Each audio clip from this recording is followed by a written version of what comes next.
सभी राष्ट्रवादी और सनातनी भाइयों का स्वागत है पॉलिटिकल बज़ में।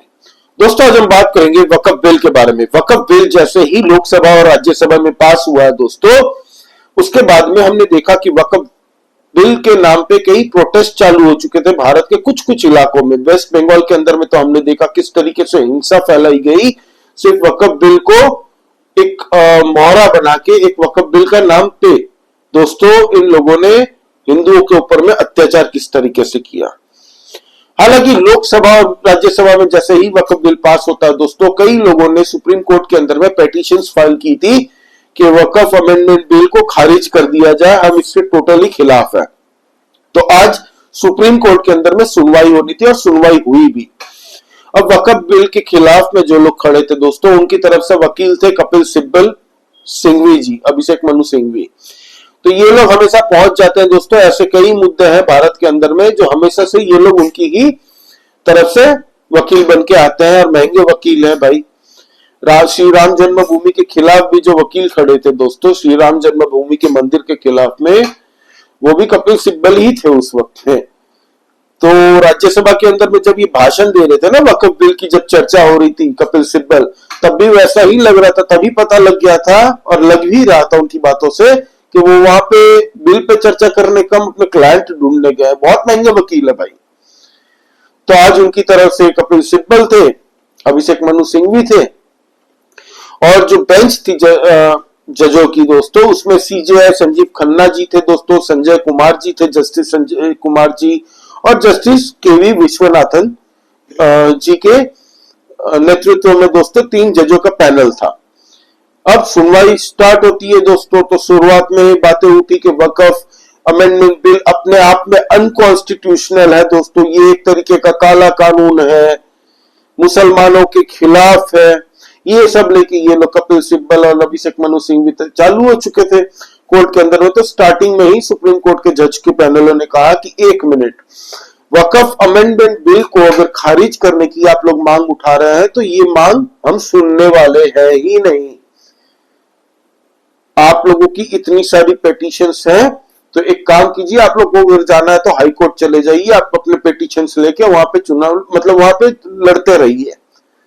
वक्फ अमेंडमेंट बिल अनकॉन्स्टिट्यूशनल है ही नहीं। आप लोग अगर ऐसे बोलते हो कि अनकॉन्स्टिट्यूशनल है, इसको ही खारिज कर दो, स्क्रैप कर दो, तो ये होने वाला नहीं है। इस पे हम लोग चर्चा ही नहीं करेंगे, इसके आगे अब बात ही नहीं होनी है।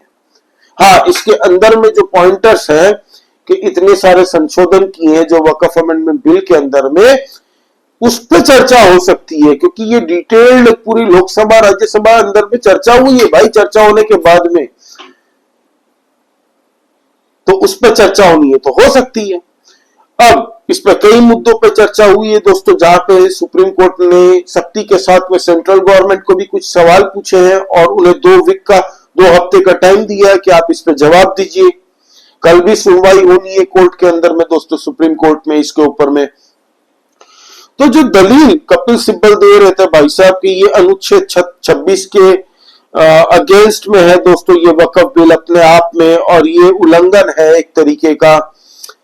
तो सुप्रीम कोर्ट ने कहा कि देखिए, फिर से आप वही कर रहे हैं जो हमने कहा कि वक्फ अमेंडमेंट बिल के अंदर में कोई पॉइंटर्स पे चर्चा करनी है तो बात कर सकते हैं, क्योंकि आर्टिकल 25 और आर्टिकल 26 के तहत में गवर्नमेंट के पास में लॉ बनाने का और लॉ में कोई सुधार करने का अधिकार है। ये कॉन्स्टिट्यूशन उनको अधिकार देती है। कोई भी गवर्नमेंट को दोस्तों रोक नहीं सकता कोई लॉ बनाने से। और फिर कुछ जो क्वेश्चंस पूछे हैं सेंट्रल गवर्नमेंट को सुप्रीम कोर्ट के जजेस ने, वो है ये कि आपने कहा है कि वक्फ बोर्ड के अंदर में जो मेंबर्स होंगे कि 2 महिलाएं उसमें मेंबर होंगी दोस्तों, और साथ ही साथ में 2 नॉन मुस्लिम्स भी होंगे। ठीक है, तो सुप्रीम कोर्ट ने यह सवाल पूछा सेंट्रल गवर्नमेंट को कि आप इस पे जवाब दीजिए कि हिंदूज और नॉन मुस्लिम्स ये वक्फ बोर्ड में बैठने का जरूरी है कि कहीं और भी अलाउड है ऐसा कुछ। तो आप इस पे हमें क्लैरिफिकेशन दीजिएगा। 2 हफ्ते का टाइम दिया। साथ ही साथ में दोस्तों इन्होंने कहा कि मुझे वक्फ बाय यूजर पे हमें सुप्रीम कोर्ट को पूरी तरह से क्लैरिटी चाहिए इस पे। वकफ बाय यूजर ये जो टर्म है, ये इसको बहुत टैक्टिकली कांग्रेस की सरकार ने दोस्तों कंफ्यूज करने के लिए बनाया था। तो इस पे हमें थोड़ी क्लैरिटी चाहिए। आप लोग इस पे कृपया पूरी तरह से बताइए कि क्या होने वाला है, क्या है ये, इस पे आपका स्टैंड जो है, क्या वकफ अमेंडमेंट बिल के अंदर में जो लाया है वही रहेगा। फिर इन्होंने कहा कि जो जमीनें कोर्ट की तरफ से वकफ की जमीनें घोषित हो चुकी है या डिसाइड हो चुका है इस पे, वो डीनोटिफाई नहीं कर सकती सरकार। तो ये सब हुआ है मोस्टली। एक तरीके से देखें तो विपक्ष के चेहरे पे दोस्तों कालिक ही पोती गई है, क्योंकि ये लोग क्या है, हर मुद्दे पे चले जाते हैं वहां पे पिटीशन फाइल करने सुप्रीम कोर्ट में। और जिस तरीके से अमित शाह जी, किरण रिजिजू जी, एक एक जन से इस पे चर्चा हुई है, जितने बड़े बड़े देश के वकील हैं, फॉर्मर जजेस रहे हैं, जेपीसी पैनल बनाई थी, जेपीसी पैनल में इतनी चर्चा होने के बाद में एक एक जो लीगल फ्रेमवर्क का काम किया है ना, वो पूरी तरह से प्रॉपर डॉक्यूमेंटेड है।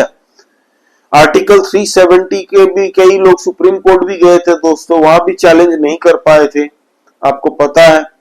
श्री राम जन्मभूमि के बाद भी कई लोग गए थे दोस्तों, वहां पे भी चैलेंज नहीं कर पाए थे। तो एस्पेक्ट बहुत जबरदस्त तरीके से सरकार अपना रख रही है, एक एक पॉइंट पे बढ़िया से काम कर रही है कि कानून के अंदर में हर एक संविधान के बारे में उन पढ़ाई करने के बाद में वो लोग बनाते हैं नियम।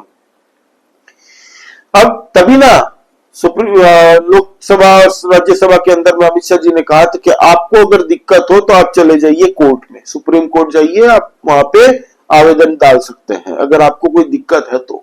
लेकिन ये अब नियम बन चुका है, भारत के अंदर में लॉ बन चुका है। अब दोस्तों कुछ और भी बातें करनी है, जैसे कि कल मीटिंग हुई है दोस्तों जेपी नड्डा जी के घर में, 2.5 घंटे से ज्यादा मीटिंग चली है। अमित शाह जी, राजनाथ सिंह जी, अश्विनी वैष्णव जी, पीयूष गोयल जी, तो ये लोग की मीटिंग हुई है। तो क्या एक्सपेक्टेशन हो सकता है? तो दिल्ली में खबरें बहुत हलचल मच चुकी है, मीडिया के अंदर में भी, ऑपोजिशन पार्टियों के मन में भी, कि ये मीटिंग अचानक से 2.5 घंटे के लिए चली है।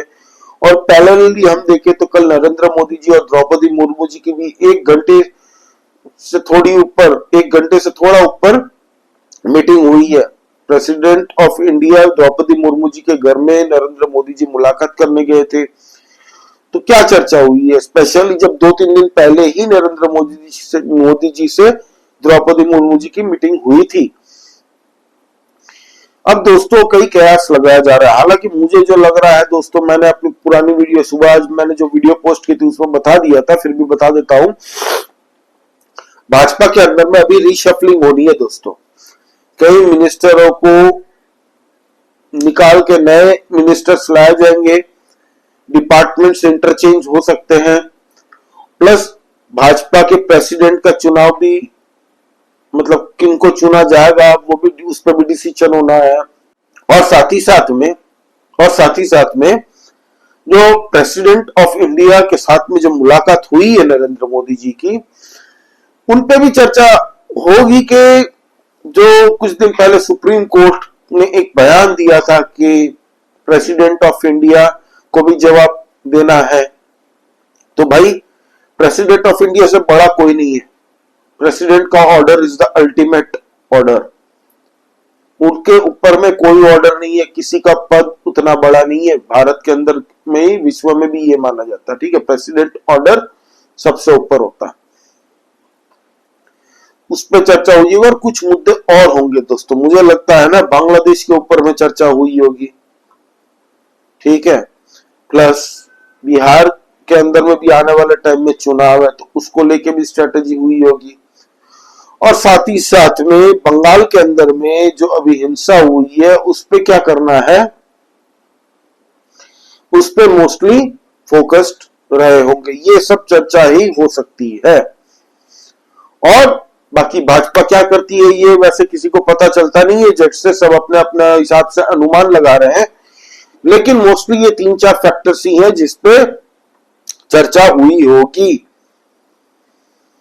तो इससे पॉलिटिकल पार्टियों के अंदर में भी काफी डिस्कशन चल रहा है कि भाई ये अचानक से दोनों तरफ मीटिंग हो रही है, कुछ तो बात होगी, कुछ तो बड़ा एक्शन लेने की तैयारी हो रही है, या फिर वकफ अमेंडमेंट बिल के बाद में कुछ और बिल आ रहा है भारत के अंदर में, और most likely uniform civil code भी आ सकता है। तो देखते हैं क्या होता है दोस्तों। तो ये हुआ है सुप्रीम कोर्ट के अंदर में। अब कल भी सुनवाई होनी है इसके ऊपर में दोस्तों, कल भी सुप्रीम कोर्ट में इस पे चर्चा होनी है।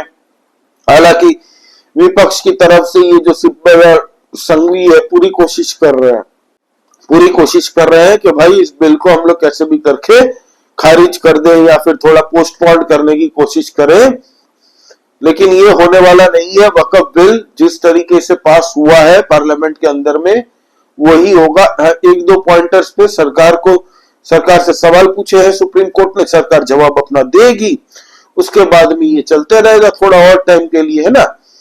तो तब तक ये लोग भी पैसे बनाएंगे बढ़िया से, जो ऑपोजिशन के वकील है सिब्बल संघवी ये लोग को भी पता है अच्छे से कि ये अब थोड़ा लंबा खींचेगा। अरे अपना तो चल गया भाई, दुकान टारगेट पूरा हो गया एनीवे। तो यही है। आपका इस बारे में क्या कहना है दोस्तों? प्लीज सब्सक्राइब करिए इस चैनल को, लाइक कीजिए इस वीडियो को और कमेंट करके बताइएगा। जय श्री राम सभी सनातनी और राष्ट्रवादी भाइयों को। जय हिंद, वंदे मातरम।